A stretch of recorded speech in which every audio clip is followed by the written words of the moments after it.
Praise lord. ఇది నా వాగ్దానము. యోహాను సువార్త 14:14.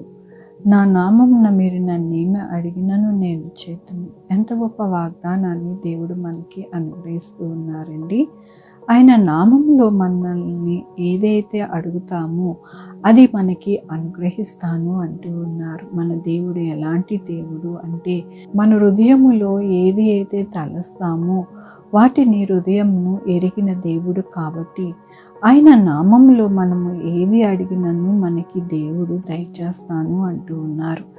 దేవుని యొక్క వాక్యంలోని మీరు బహుగా ఫలించుట వలన నా తండ్రి మహిమపరచబడును, ఇందువలన మీరు నా శిష్యులగుదురు. అవునండి, ఆనాడు ఆయనతో ఉన్న శిష్యులకి ఏ లోటు లేకుండా దేవుడే వారిని ఆదరించి పోషించి నడిపించారు. వారు ఏ అక్కర కూడా ఏ ఇబ్బంది కూడా లేకుండా దేవుని యందు ఆనందించారు. అలాగనే మనము కూడా దేవునిలోని ఫలించాలని, ఆయన శిష్యులుగా ఉండాలి, దేవుణ్ణి మహిమపరిచేవారిగా ఉండాలి అని మనము ఏది అడిగితే అది మనకి అనుగ్రహిస్తారంట. మనము చేయవలసినది ఏమిటి అంటే, ఆయన యొక్క కృపని పొందుకునే వారిగా, ఆయన ఆజ్ఞలను మనము అనుసరించే వారిగా ఉండాలి అని దేవుని యొక్క చిత్తమై ఉన్నది. కాబట్టి నీ దినమున దేవుడు మనకి బలపరుస్తున్న వాక్యం ఏమిటి అని అంటే, ఆయన శిష్యులుగా అవ్వడానికి దేవుడు మనకి సహాయం చేస్తారంట.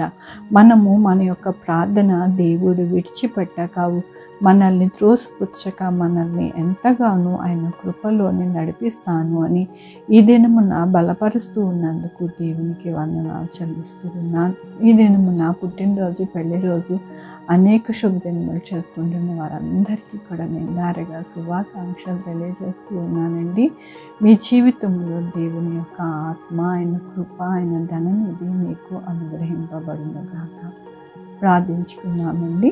యెహోవా దేవా, నా తండ్రి, నా ప్రభువా, మీ కృపా కనికరస్తాను బట్టి అవును నాయన, మేము ఏది అడిగితే అది మాకు అనుగ్రహిస్తారు. ఎందుకంటే మీరు మమ్మల్ని ఎంతగానో ప్రేమిస్తూ ఉన్నారు. మీ ఆజ్ఞలను ఎవరైతే మరి శిరస వహించి మరి వాటిని అనుసరిస్తారో వారి అందరి ఎడల నాయన మీ కృపని అనుగ్రహించి మీరు శిష్యులుగా చేర్చుకుని దేవుని మహిమపరిచే వారిగా ఉంచుతారని మీరు సెలవుస్తున్నందుకు మీకు వందనాలు చెల్లిస్తూ ఉన్నాను.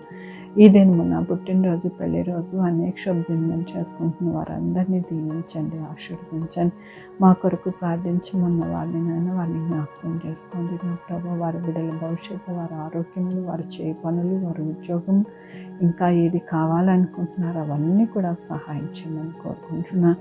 Sugar, BP, thyroid, heart problem, kidney problem, AIDS, cancer, నరాలు బలహీనత, పెరాలసిస్, గ్యాస్ట్రిక్, ప్రతి విధమైన అనారోగ్యాన్ని తీసివేసి స్వస్థపరచండి. నేను స్వస్థపరిచే యెహోవా నేనన్నారు. నా ప్రభావ మీ కృపని అనుగ్రహించండి. బిడ్డలైన వారి బిడ్డలు దయచేయండి. బిడ్డలకి సుఖమైన కాన్పు దయచేసి తల్లి బిడ్డ క్షేమంగా సహాయం చేయండి. ఎవరికి కరోనా రాకుండా సహాయం చేయండి. వచ్చిన వారు త్వరగా హీల్ అయిపోవడానికి సహాయం చేయండి. మంచి వ్యాక్సిన్స్ రావడానికి సహాయం చేయండి. ఆఫీసెస్కి, స్కూల్స్కి, కాలేజెస్కి వెళ్ళి వస్తుండగా బిడ్డలకి క్షేమాన్ని దయచేయండి. హాస్పిటల్లోని బిడ్డలకి చక్కటి ఆరోగ్యం దయచేయండి. నా ప్రభు, ఎవరికి యాక్సిడెంట్స్ కాకుండా సహాయం చేయండి. యాక్సిడెంట్స్ అయిన వారు త్వరగా కోరుకోవడానికి సహాయం చేయండి. హార్ట్ ప్రాబ్లంతో బాధపడుతున్న వారిని నాయన మీరు జ్ఞాపకం చేసుకోండి. మంచి ఆరోగ్యం వారికి దయచేయండి. చక్కగా హార్ట్ మంచిగా ఉండడానికి సహాయం చేయండి. నా ప్రభావ మీ కృపను వేడుకుంటున్నాను. ఎవరైతే అప్పులతో బాధపడుతున్నారో అప్పులన్నీ తీరిపోయి మంచిగా ఉండడానికి సహాయం చేయండి. ఏ కుటుంబంలో అయితే కలత, బాధతో ఉంటూ ఉన్నారో, మరి గొడవలతోనైనా వారిని మీరు జ్ఞాపకం చేసుకొని చక్కటైన వాతావరణం వారి యొక్క గృహాల్లో దయచేయమని కోరుకుంటున్నాను. ప్రతి బిడ్డను మీ పాదాల దగ్గర పెడుతూ నా ప్రభు, నా రక్షణ యేసు పరిశుద్ధమైన నామమున అడిగి వేడుకుంటున్నా తండ్రి. ఆమె తండ్రి, కుమార పరిశుద్ధాత్మ సదాకాలం మనందరికీ తోడై ఉండను గాక. ఆమెన్. God bless you.